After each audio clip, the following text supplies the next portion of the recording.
This is the news on 92.3 Nigeria Info.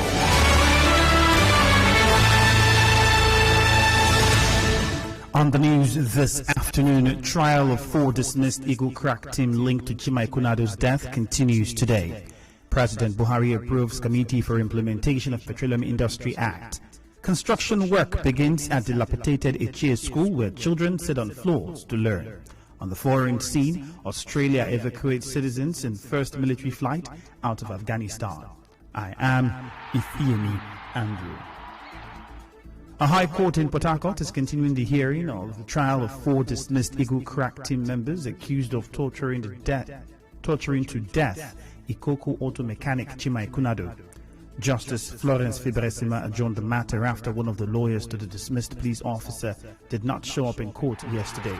The names of the officers who will be arraigned today include Ayogo Fidelis, A.K. Chibuzo, Igbunefo Felix, and Rose Georgeville. They are facing 7-count charges of conspiracy and murder, among others.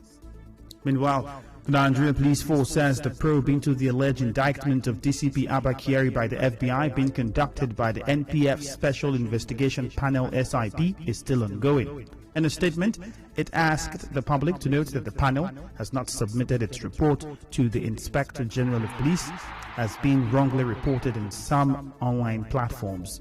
The force also reassured the public that the outcome of the investigation by the probe panel will be communicated accordingly upon conclusion of the investigations.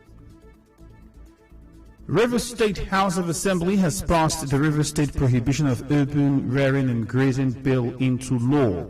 The passage of the bill followed a report by the Chairman House Committee on Agriculture, Ansley Mogugwo, which had 13 recommendations after its public hearing on the bill.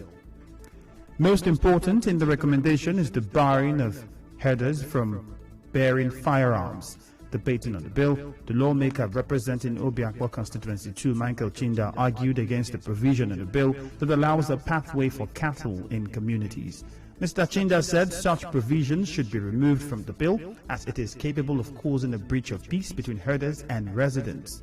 On their part, the lawmakers representing Kana Constituency 1, Barine Dia, his counterpart in Tai, Matthew Dike, Ogba Egbema Endoni Constituency 1, Christian Ahyakwo, and Obiakwa Constituency 1, Martin Ameole, argued in favor of providing a pathway for livestock. Meanwhile, the Speaker of the House, Ikunyo Waji Igbani, in his ruling highlighted the importance of the bill.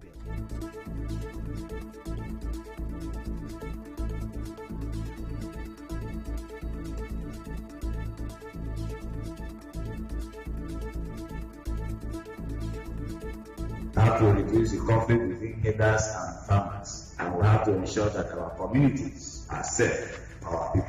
That is what this bill intends to achieve in the state. So I want to thank the members for your contribution. Let me divide it out. If you are the opinion that the House will pass the River State Prohibition of Open Rearing and Grazing Bill 2021, can you declare by raising your hands? Votes for 16, against 1. A bill for a law to prohibit open rearing and grazing of livestock and provide for the establishment and administration of ranches and connected matters. Third reading technical.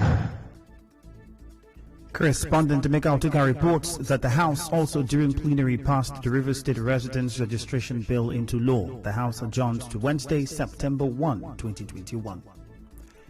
President Muhammadu Buhari has approved the committee to immediately start the implementation of the Petroleum Industry Act. The steering committee, which has 12 months duration for the assignment, is headed by the Minister of State for Petroleum Resources, Timipre Silva. President Buhari gave the approval on Wednesday while giving a remark on the act, which he assented to 2 days ago. He spoke during a meeting with the leadership of the National Assembly led by the President of the Senate, Ahmed Lawan, at the Presidential Villa in Abuja. Still ahead, construction work begins at dilapidated Ifiemi school where children sit on floors to learn. Stay tuned.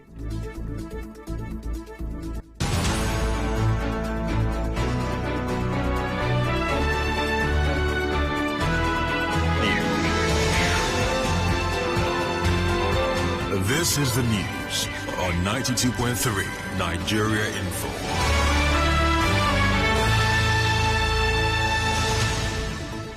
Construction work has begun at the dilapidated community primary school Amaku Igbodo in Ichie local government area. This is barely 1 week after the chairman of the Chia local government area, Obina Anyanwu, ordered the immediate repair and rehabilitation of the school following a report by Nigerian Info FM about the bad state of the school. Recall that pupils of the school before now used stacked blocks as desks and chairs, and most of them sit on dusty and wet floors. But online pictures have shown construction workers on site with equipment and building materials. The abductors of the students and staff of the College of Agriculture and Animal Science, Bakura and Zamfara State, are demanding 300 million naira for their release. The provost of the college, Habibu Mainas, confirmed this to Newsman. He said 20 people were abducted, including 15 students, 4 staff and a driver. During the attack on Sunday, the gunmen killed 2 watchmen and a police officer.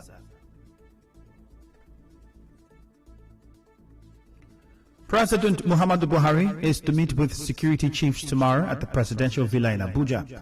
A statement said the president will be brought up to speed on security developments, while plans to bring a decisive end to the security challenges will be formulated. The president of Ijaw National Congress, INC, Benjamin Okaba, says the PIB bill signed into law by President Muhammadu Buhari does not represent the position of the Ijaw region expressed during the various public hearings. Professor Okaba said the INC will soon make public their position on the 3% allocated to oil and gas-bearing communities. The 3% is not agreeable to us, but what do we do next? For now, I'm not going to be categorical until the stakeholders meeting. We remain resolute and committed to our earlier position that which is the 3% is boundary and will not in any way address the devastation suffered by host communities. Consider 10% as a minimum and sustainable position. Going forward to what do we do next? Thinking of having a holistic view, and this can only come up after discussing the issues. The INC president told correspondent Zebi Ruwari that the signed PIB law is a complete deviation from the position of the Ijaw region, especially the oil-bearing communities.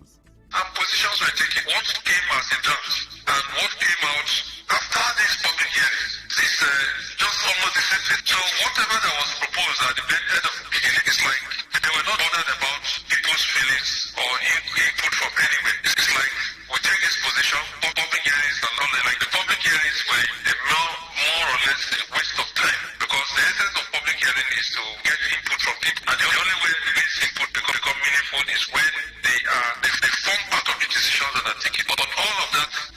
Professor Benjamin Okaba also spoke on the recently released forensic audit report of the NDDC.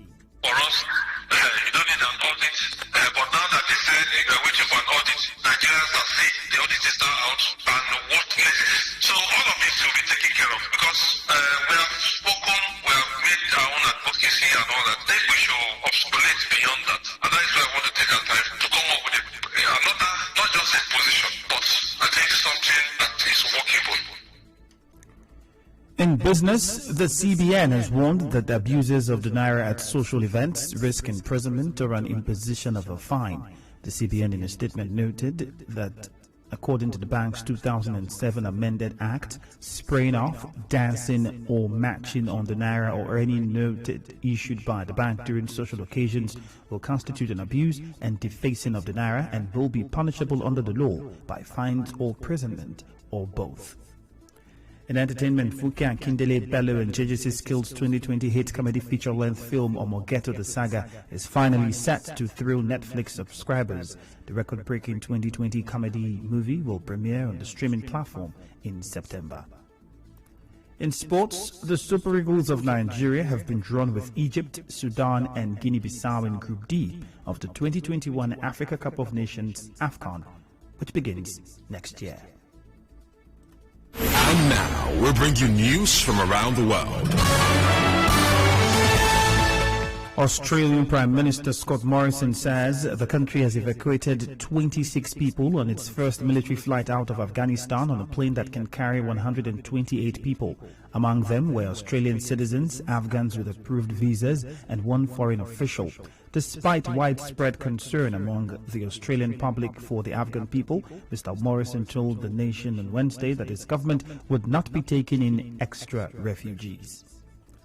On the news this afternoon, you heard that the trial of the 4 dismissed Eagle Crack team linked to Chima Ikunado's death continues today. President Buhari has approved the Committee for Implementation of the Petroleum Industry Act. Construction work has started at the dilapidated Ichie school where children sit on floors to learn. On the foreign scene, Australia has evacuated few citizens in its first military flight out of Afghanistan. The news is edited by Choma Ezemanfo. Contact our newsroom on 0818-900-0017. For more stories, visit our website at www.nigeriainfo.fm. Cloudy weather expected in Port Harcourt this afternoon. My name is Ifiemi Andrew. Thank you for your time and bye-bye for now.